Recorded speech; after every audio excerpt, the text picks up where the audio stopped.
actuj.com. Radio J. Radio J. Le 10-11. Lise Goutman. Radio J. Le cinéma parlant, Lynn Toubiana. Lise Goutman. Radio J. Lynn Toubiana, bonjour. Bonjour Lise. Alors aujourd'hui, nous avons un invité qui vient pour, entre autres, nous présenter son livre, Frédéric Scheucher, pour Anatomie du cinéma, paru aux éditions du Nouveau Monde. Voilà, un livre Anatomie du cinéma, mais ce qu'il faut savoir avant de se lancer, pour dire le titre en entier. Alors, bonjour Frédéric. Bonjour Frédéric, je présente Frédéric qui est cinéaste et professeur à l'université Paris 1 Sorbonne où vous enseignez, Frédéric, le scénario, la réalisation et la production pour un master aux étudiants. Voilà, c'est pas la première fois que vous venez nous voir. Non, bien sûr. Puisque vous êtes déjà venu au micro de Radio J pour parler de votre dernier film sorti en 2023, Le cours de la vie, avec Agnès Jaoui, Jonathan Zaka et Géraldine Nakache. Vous êtes venu aussi pour parler du prix de la citoyenneté 2024 et du film primé Bird d'Andrea Arnold. Et aujourd'hui, et aussi pour la sortie de votre livre Fac Off, voilà, sur les coulisses de l'université, qui est paru aussi en 2024. Avant de parler de votre livre, qui parle aussi de l'envers du décor, mais du décor du cinéma, et qui parle de toutes les ficelles essentielles pour la fabrication du film, j'aimerais qu'on revienne quand même sur votre film Le cours de la vie, qu'on peut trouver en DVD, n'est-ce pas ? Qu'on peut trouver en DVD et sur certaines plateformes aussi, bien sûr. Voilà. Alors, je rappelle le pitch de ce film. Noémie, jouée par Agnès Jaoui, vient faire un masterclass sur le scénario dans une école de cinéma dont le directeur, Jonathan Zakaï, est un amour de jeunesse, son amour de jeunesse. On va écouter la bande-annonce de ce film. Pourquoi tu m'as invité ? Parce que je pense qu'il était temps de rendre hommage à ton talent. Et il t'a fallu 30 ans pour te rendre compte de ça ? T'as vraiment pas changé. Je crois que la première qualité d'un scénariste, c'est pas tant l'imagination que le sens de l'observation des autres et de soi-même. Et toi, t'as des enfants ? J'ai une fille et un garçon. Ah. Avec la même mère ? Ouais. Moi, j'ai toujours été très conventionnel, moi. Ah, tu te fiches encore de moi ? Comme avant ? À nous. Ah, j'ai vécu avec elle pendant 5 ans. Elle est au courant, Céline ? Non. Tu saignes du nez ? Oh merde. Attends, là, j'étouffe, là.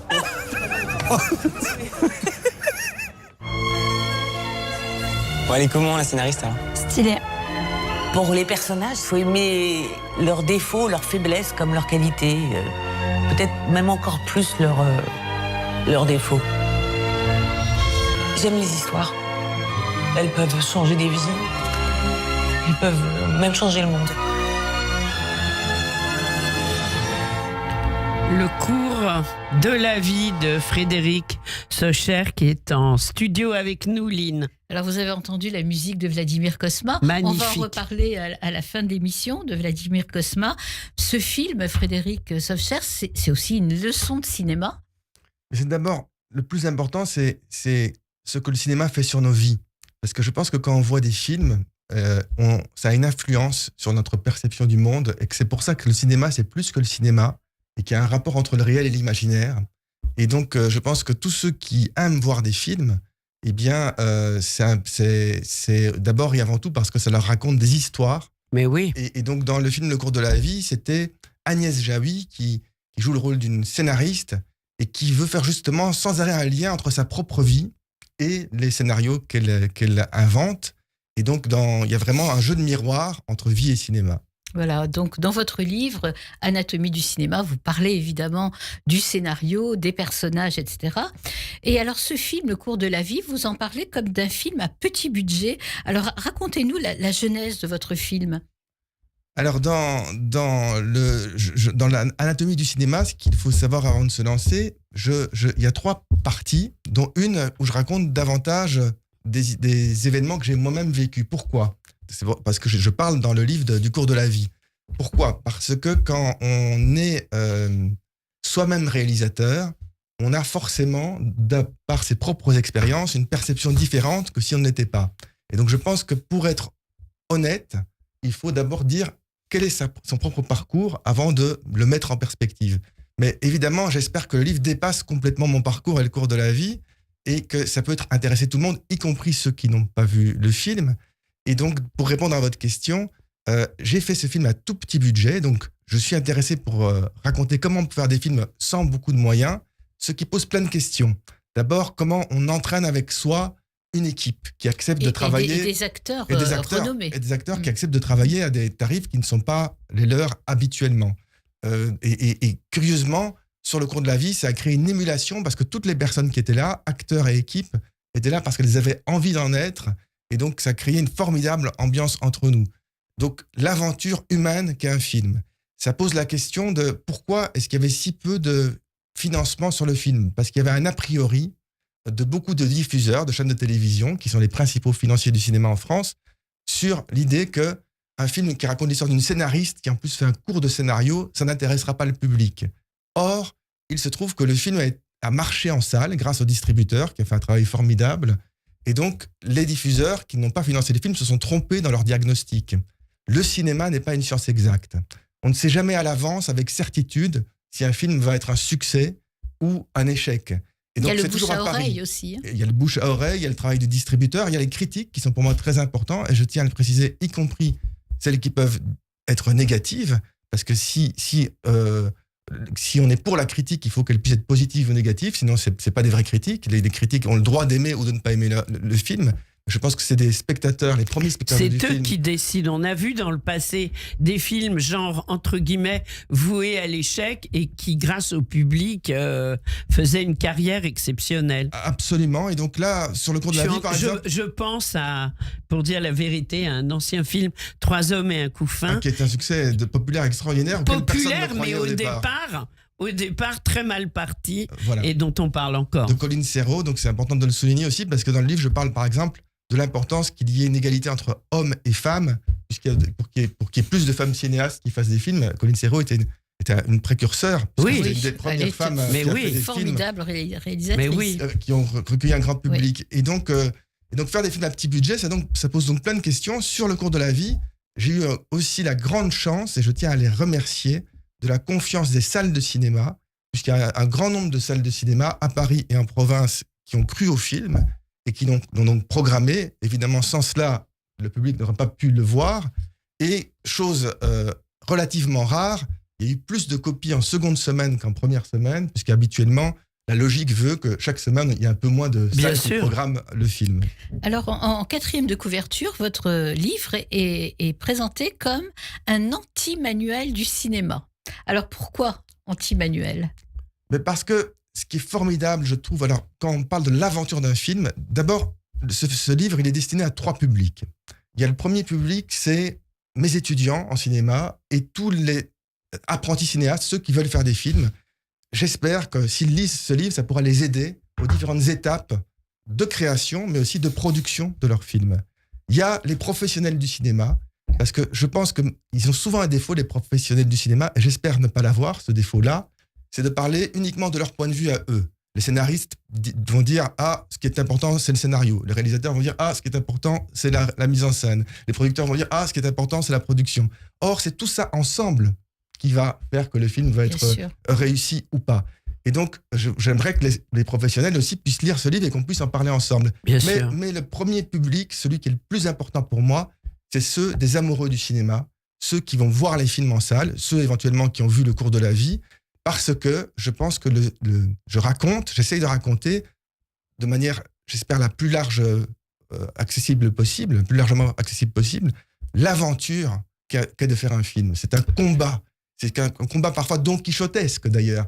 Et donc il y a quelque chose de romanesque, même si c'est la vraie vie, il y a quelque chose vraiment qui peut être intéressant, j'espère, pour les lecteurs, de comprendre, de voir comment fonctionne l'envers du décor. Vous avez raison de parler d'amoureux du cinéma. Là, j'ai beaucoup aimé votre chapitre intitulé « D'où je viens ». Chaque amoureux du cinéma a quelque chose dans son enfance ou dans son adolescence l'ayant amené à porter sa dévotion sur les films. Il est important de revenir au fondement d'une passion pour comprendre ce qu'Apollinaire appelle la raison ardente. J'adore cette expression d'Apollinaire, la raison ardente. Lise, je suis sûre que vous aussi, vous avez été amoureuse du cinéma et que cela vient de votre enfance. Toujours. Voilà. Depuis toujours. Bah oui, parce que mon premier film, c'était à l'âge de 3 ans. Oui. Donc, je m'en souviens comme si c'était hier. Et bon, évidemment, c'était Walt Disney Blanche-Neige. J'ai fini entre les sièges et j'étais accroupie par terre pour pas voir la sorcière. Mais je me souviens de ce film. Ça a été mon premier coup de cœur au cinéma. Alors, Frédéric, vous évoquez votre grand-mère juive, Ida. Oui. Qui n'aimait pas la télévision, mais qui aimait le cinéma. Et elle dit, vous écrivez, mais avec la télévision, rien ne trouvait jamais grâce à nos yeux. C'est comme si la taille étriquée de l'écran semblait impossible notre transfiguration. Ida disait en yiddish, alors là on va demander à Lise de traduire, c'est une histoire à dormir debout. Elle ne prononçait jamais cette sentence en sortant de la salle de cinéma. Et vous l'avez entendu en yiddish, ça ? Alors j'ai entendu de manière sonore, mais je ne sais pas si mon souvenir est bon, c'était Lieder de Maïs, quelque chose comme ça. Pardon ? Une histoire à dormir debout. Comme ça. Oui, à Maïs, c'est une histoire, bien sûr. Voilà. Exactement. Bon, oui. Bravo. Alors, ce qui est important, c'est que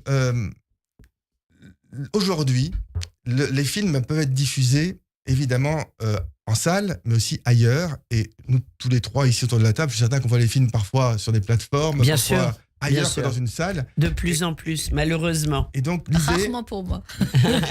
Moi, je préfère évidemment voir les films en salle. Bah oui, en salle, c'est mieux. Mais je suis aussi content quand, par exemple, je réalise un film, et je pense que c'est le cas de tous les réalisateurs ou les réalisatrices, qui puissent être diffusés après ailleurs que dans la salle. Donc, l'idée, c'est la complémentarité. Oui. Et donc, ça pose la question de l'économie, comment ça fonctionne. Et la France est le pays au monde qui a vraiment un modèle économique dont je parle beaucoup dans le livre pour défendre le cinéma, et qui est très important, ce modèle, parce qu'il prend en compte les différents acteurs économiques, et donc il faut qu'il y ait des règles.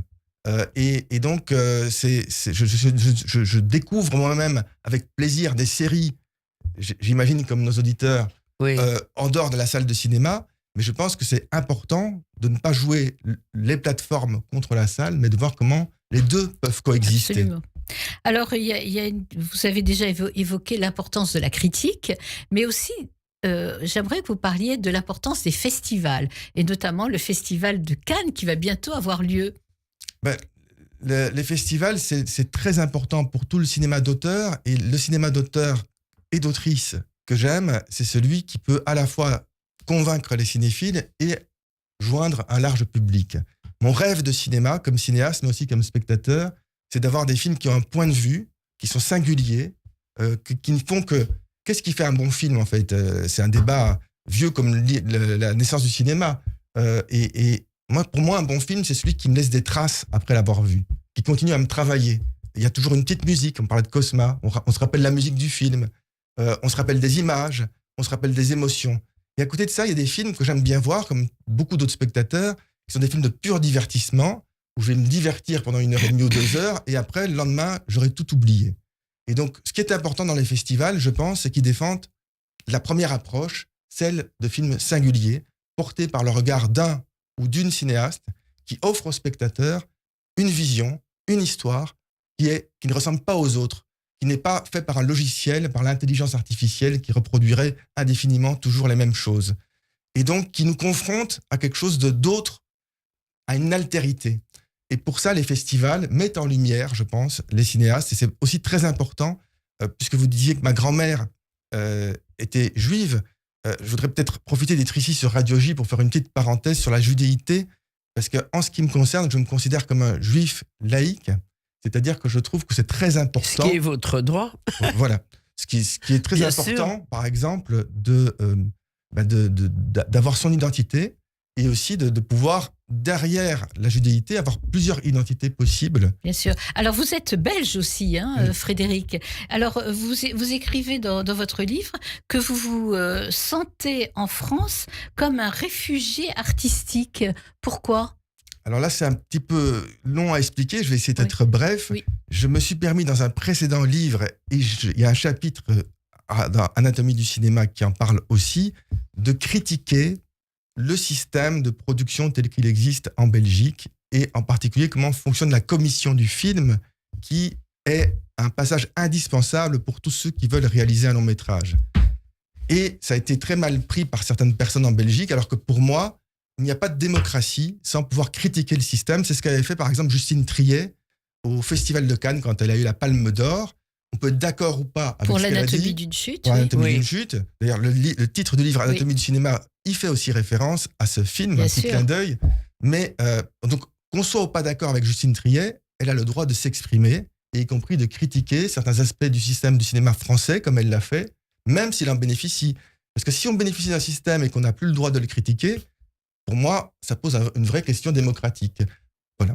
Alors, vous évoquez aussi dans votre livre la difficulté de faire des films, et notamment avec vos étudiants Oui. à Paris 1 Sorbonne. Vous évoquez le cas d'une étudiante qui voulait réaliser un film sur sa grand-mère résidant en Israël. Elle souhaitait à la fois faire une déclaration d'amour à sa mamie, tout en étant en désaccord avec elle sur son soutien à la politique menée par Netanyahou. Parallèlement, elle avait des idées de scènes pour montrer comment elle ressentait avec frayeur la montée de l'antisémitisme en France. Voilà, et elle n'a pas réussi, malgré un partenariat qu'elle avait réussi à obtenir entre TV5 Monde et son master, elle n'a pas réussi à faire son film de peur du regard des C'est pas autres. qu'elle n'a pas réussi, c'est qu'elle a renoncé. Elle a renoncé. Elle a renoncé à faire son film. Et pour moi, la pire des censures, c'est l'autocensure.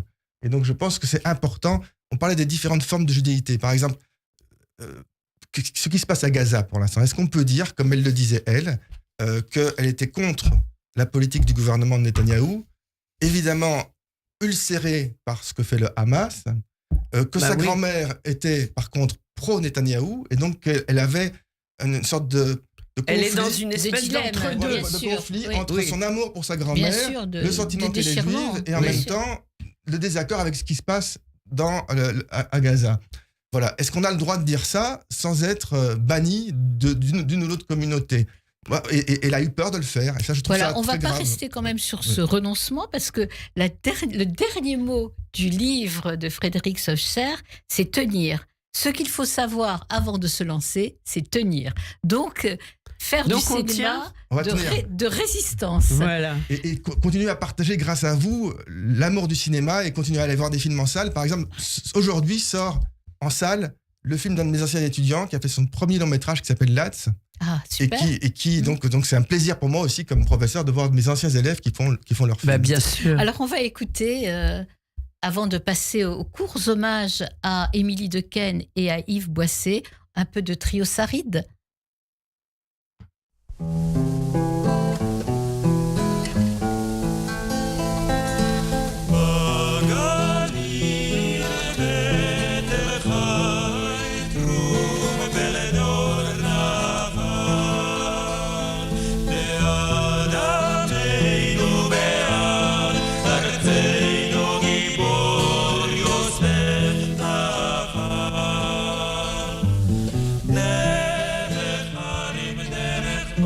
C'est juste magnifique, on l'écoutera plus longtemps. Une autre fois, le temps passe très vite en compagnie de Frédéric Socher. Alors, on va Juste évoquer sortir rapidement, oui. Oui, donc un documentaire. Un documentaire, Très vite, on va un évoquer. chef-d'œuvre à ne pas manquer, c'est Jeunesse, les tourments, un documentaire de Wang Bing. Voilà, sur les jeunes ouvriers de l'industrie textile chinoise, leurs histoires individuelles et collectives. D'ailleurs, le prix de la citoyenneté avait délivré une mention spéciale au premier volet de cette trilogie. C'était Jeunesse Printemps, je crois. Hein. Voilà. Alors, deux courts hommages. Alors, Émile Dequesne. Émilie Dequesne. Alors, Émilie Dequesne qui a disparu récemment. Et il y a un film que j'adore où Émilie Dequesne jouait, c'est Pas son genre de Lucas Bellevaux. Lucas Bellevaux, Magnifique, qui est aussi un réalisateur belge éminent. Voilà. Il sera président, on peut le dire ou pas? Et voilà, bien sûr, président du Prix de la citoyenneté 2025.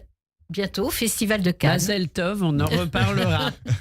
Alors, Yves Boisset. Alors, Yves Boisset, voilà ce réalisateur engagé. Cinéphile aussi, qui était un grand passionné de cinéma, qui transmettait sa passion pour le cinéma. Oui, qui était formidable. Je trouve que son meilleur film, pour moi, c'était Dupont-la-Joie, qui date de 1975. Oui, dont on se souvient, Voilà. et qui était un film qui a Contre été sur le racisme oui. et le sexisme ordinaire. Voilà, extraordinaire. Voilà. Vraiment. Eh bien, on va se quitter sur le tango de Dupont-la-Joie de Vladimir Voilà. Cosma. Et en annonçant l'invité du 9 avril qui sera... magnifique invité aussi, c'est Emmanuel Finkiel pour son film La Chambre de Mariana. Voilà, à ne pas rater non plus. Merci beaucoup à tous les deux. Merci, Frédéric Seucher, merci Lynn Toubiana. On se retrouve la semaine prochaine, même heure, même studio.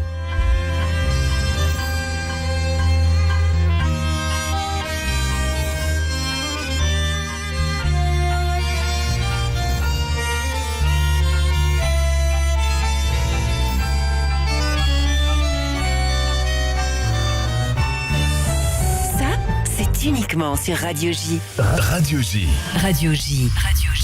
Radio J. Le 6-9, Ilana Ferradian. Tous les matins à 7h45 sur Radio J.